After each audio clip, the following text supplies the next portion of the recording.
Hello, hockey skaters and goalies around the world, and welcome back to another edition of the Ride to the Rink. Got another Olympian and pro athlete here today. Hayley Scamurra is joining us to talk to you directly about mental fitness and mental health when it comes to being a young hockey player and how she believes she would have benefited by getting some help in that realm as a kid. She shares all of that with you right now. Take a listen. Haley, you talked about mental fitness in our larger episode this week and how it's something you dove into in college and into your Olympic career and professional career and how profound that was for you.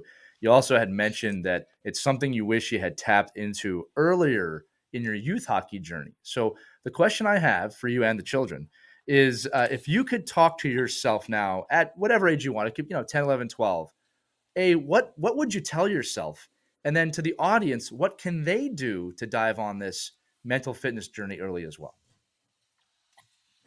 Ooh, I would tell my 10-year-old self that it's okay to make mistakes. It's okay to have an off game, an off shift. It happens to every player at every single level. I would tell myself if I've come off of a bad shift, take a few deep breaths, visualize what you kind of want yourself to do on that next shift. Maybe focus on one thing that you're really good at, and that's like your bread and butter. So for me, that was my battles. So I would say, okay, I'm going to win my board battle on this next shift, and then just go out there and have fun and compete. So, No, it's a great answer. And I think too that that internal dialogue, right? When we think about when mhm. you're a kid, and for the kids listening, internal dialogue is the voices you kind of hear in your head. It makes it sound crazy, but you have thoughts that say, go harder, you're not good enough, I'm great, I suck, that kid's better than me, I can't make the team. These thoughts are in your head. And when you're a young kid, you're still learning to control these thoughts so that they don't control you. Can you talk about the process of getting your emotions under control? Because we all have emotion. It's not something you should try and live without. It's part of our human psyche. But again, talking to the youth hockey players, what are some things they can do to work on controlling those emotions so that they don't control them? I think realizing how important your self talk is. I recently read a book that's like the way you talk to yourself and how important that is and what it programs. So, most of the time, if you're not aware of it, you're speaking negatively about yourself in your head. And if you realize that and you're able to kind of twist that and turn it into a positive and say something positive about yourself to yourself, it will change how you're playing in the game. Because if you're talking negatively to yourself, you're not going to be playing very confident. You're not going to be trying new things on the ice. You're not going to be making plays. You're going to be timid. You're going to grip your stick too tight.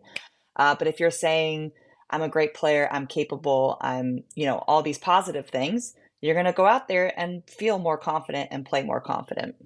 That's a phenomenal answer. I'll say here too, just to add on to that, because this is something I don't think we tell people enough. And this is true for adults as well, kids, that it's a little bit of fake it till you make it. It's not my favorite phrase, but when you say I'm a great hockey player, inevitably there might be another voice that says no, you're not, right? Mm. And that battle will happen in your head, and you have to work on quieting really both voices at the end of the day and just being as present as possible. But listen to the positive voice. Tell yourself those positive messages, because if you don't, that negative voice will just continue to take over. It will not do Mm. you any favors. It's a flight or fight response. We'll get into that when you're older. But the point is that you have to work on that mental side and helping those emotions be under control. Last question from me, Haley, for the audience. I think when you're young, and this was something that dawned on me not too long ago, when you're feeling something, it could be excitement, it could be elation, it could be not feeling so good. I don't think when you're young, you realize that feeling isn't going to last forever, right? Mm. You've had amazing highs and lows as a professional hockey player, as an international player, as a collegiate player. Can you talk a little bit about maybe some of the feelings that you felt in those highs and lows? And then just understanding that they will pass. That none of them last forever, right? You Mm. eventually have to move on to the next moment. Yeah, I think like a big low for me was losing the Olympic gold medal game. Uh, but it lasted for maybe a day, and then you realize like not everyone gets a medal at the Olympics, and it's pretty incredible that I have an Olympic silver medal.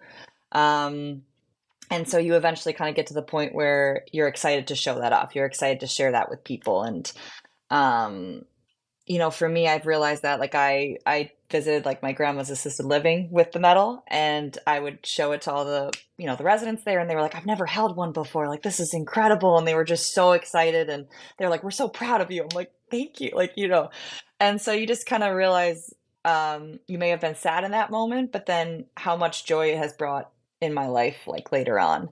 And then for the highs, yeah, there it's exciting when it happens, but then, the next day you're like, okay, what's next? And like maybe you're not fully enjoying like that present moment. So appreciate it, and then you're just kind of on to the next. So don't put too much weight and expectation on yourself to get to those moments. Yeah, it sounds like the common thread between the highs and the lows is gratitude. Is that you're Hmm. experiencing gratitude at both of them, and that is maybe the gateway through it, right? Is just finding what you're grateful for from every experience. So I'll tell you what, I'm Hmm. grateful for this experience. You've been a wonderful guest to have on here today. Again, we're humbled by your presence and bow before you for all the things you've accomplished in the game.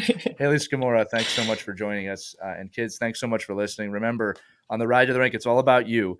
If you have a question that you want us to discuss or you want us to ask a pro athlete like Hayley Scamurra, you can text this, kids. There's a link accompanying this episode on your phone or your parents' phone. If you tap that, you can send us a message, or you can email us, team@ourkidsplayhockey.com.